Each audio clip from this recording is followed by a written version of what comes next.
Christmas and happy Christmas Eve, everyone. I am so glad that today is here and that you are here in this way with me. You know, even if today is a little bit different. I've been thinking a lot about what to share with you all this year, because I really wanted to share something special, but at the same time, it felt like all of the special things we usually share around this time and on this day especially, we don't get to do a lot of those. So I really wondered, and it just felt like, you know, what do we have to make this year special? And then I came across this story that as soon as I read it, as soon as I started reading it, I knew I had to share it with you. And so it's called The Legend of the Poinsettia. It is retold and illustrated by Tommy Day Paola. So this is The Legend of the Poinsettia. Lucida lived in a small village high up in the mountains of Mexico with her mama, her papa, her younger brother and sister, Paco and Lupe. Papa worked in the fields with their burro, Pepito. Now, some of you sang about a burro last Sunday for us, and it was very lovely, thank you. Every evening, Lucida fed Pepito, gave him fresh water, and filled his stall with clean straw. At home, Lucida helped Mama clean their casita, their little house, and pat out the tortillas for their meals. She took care of Paco and Lupe, and each evening they went to the shrine of the Virgin of Guadalupe, near the front gate to see if fresh candles were needed. But every day was not work. On Sundays, the family went to San Gabriel, in the square where Padre Alvarez said Mass. And all through the year, there were fiestas and holy days, which always began with a procession that wound through the village and ended in San Gabriel. You know, other than the color, San Gabriel looks a lot like the big red church. One day, close to Christmas, La Navidad, Padre Alvarez came to their casita. "Ah, Senora Martinez, buenos dias." "Good day," Padre Alvarez said. "I am here to ask you about the blanket which covers the figure of the baby Jesus in the Christmas procession. We have used the same one for so many years that it is almost worn out." You know, we do that with a lot of things around here too. "Because your weaving is so fine, I have come to ask if you would make a new one." "Mi padre," Lucida's mother said, "I would be honored, and Lucida will help me." On Saturday, Lucida and Mama went to the market to buy the wool for the blanket. They chose the finest yarn they could find. At home, Lucida helped Mama dye the wool the colors of the rainbow. "Those colors will shine throughout the church," Papa said as he watched Lucida and Mama string the yarn on the loom. As Christmas drew closer, everyone in the village was busy. You know, like a lot of people around here and around us get busy close to Christmas. All the mamas were making gifts to place at the manger of the baby Jesus in the church. The papas worked together putting up the manger scene in San Gabriel. Lucida and the other children went to church for singing practice, a lot like you all do a lot of times, for the Christmas Eve procession, when everyone would walk to San Gabriel, singing and carrying candles. Once inside, Padre Alvarez would lay the figure of the baby Jesus in the manger, and the villagers would go up and place their gifts around it. "Our gift will be the blanket for the baby Jesus," Lucida told her friends. "I am helping Mama weave it." One afternoon, a few days before Christmas Eve, Lucida and the children were singing in the church when Senora Gomez came hurrying in. Lucida, you must come home. Your mama is sick and your papa has taken her down to the town to see the doctor. You must take care of your brother and sister until your papa returns tonight. Lucida was frightened. Mama had never been sick before. You know, just like I think for a lot of us right now, there's a lot of us that are frightened. And if you are, that's okay too. When she got home, Paco and Lupe were crying. They were frightened too. Lucida tried to comfort them. She made some food and sat down to wait for Papa. That evening, Papa came in looking tired and worried. He drew Lucida close and said, Lucida, mi niña, your mama is ill.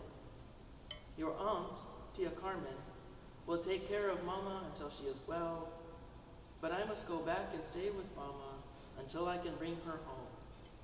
But it won't be until after Christmas. Senora Gomez will take care of you and Paco and Lupe while I am gone. She will come for you tomorrow. I bet that's really hard to have your plans and what you usually do for Christmas change like that. And not get to do how you do it every year. The next afternoon, Lucida overheard the two women talking. Lucida's mama is ill. She won't be able to finish the blanket for the procession. Isn't it a shame? See, the other woman said, we are all so disappointed. Padre Alvarez will have to use the old worn-out one. When Lucida went home to feed Pepito and get clothes for Paco, Lupe, and herself, she looked at the unfinished blanket on the loom. Perhaps I can finish it, she thought. But when she sat down and tried to weave, the yarn got tangled.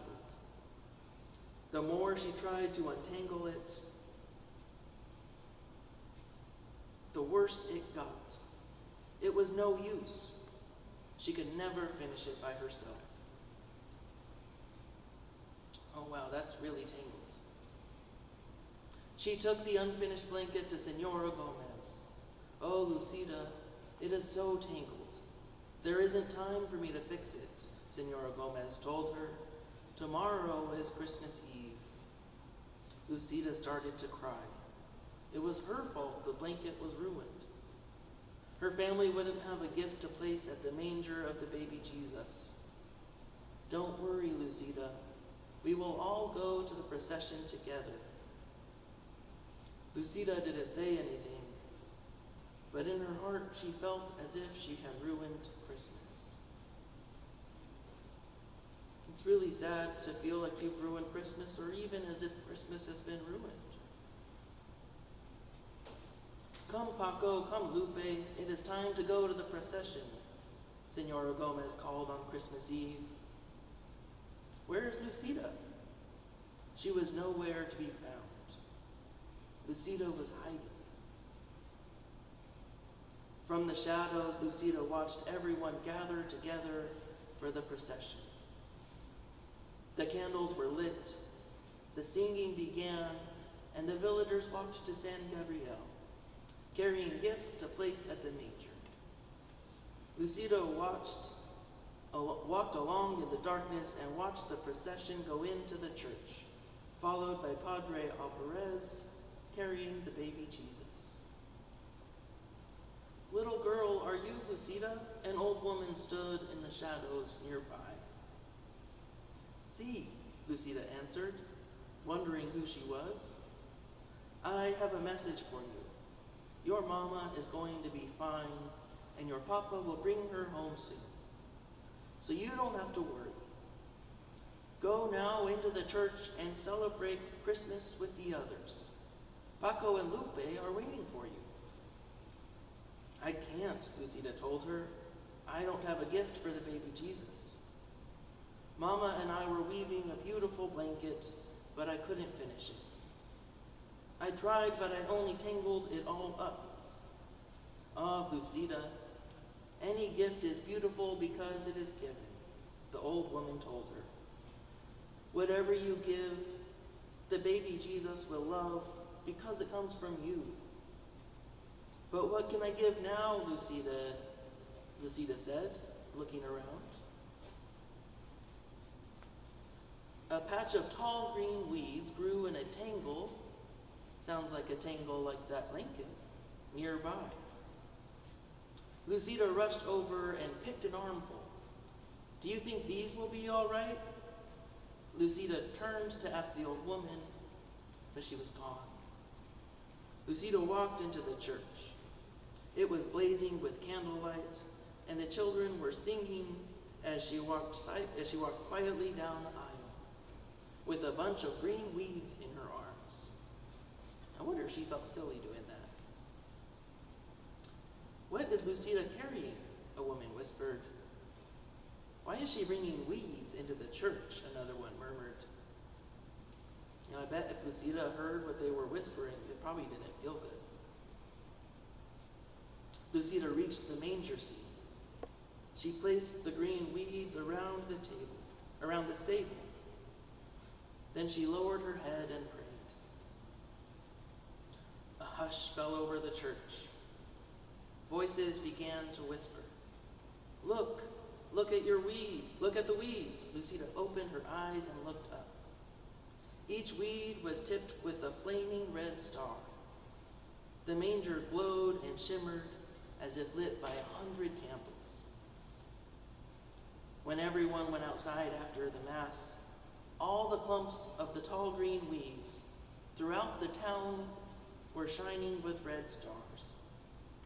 Lucida's simple gift had indeed become beautiful. And every Christmas to this day, the red stars shine on top of green branches in Mexico. The people call the plants La Flor de Nochebuena, the flower of the Holy Night, what we call the poinsettia. So no matter if you are super excited and looking forward to today and to Christmas and to whatever you do get to do this year, and if you are excited, good, and I'm glad, and I am so excited for you. But even if you have moments where maybe it's a little sad or it just feels uncomfortable and different from the Christmases you remember from either 1 or 2 or many years ago, whatever you have to offer, even if it's weeds, even if it's just a short, simple prayer, Jesus will love because it comes from you. And that love is what Jesus came to show us on this Christmas and every Christmas. So whatever you have to offer this year, it is enough and might even be a miracle. So thank you so much for spending this time with me. I look forward to hearing about how all of your Christmases went, and both adventures and if anything that you want to talk about or didn't go well. I look forward to hearing about it all very, very soon. So have a very Merry Christmas from me and from everyone in your church family here at the Big Red Church. Merry Christmas.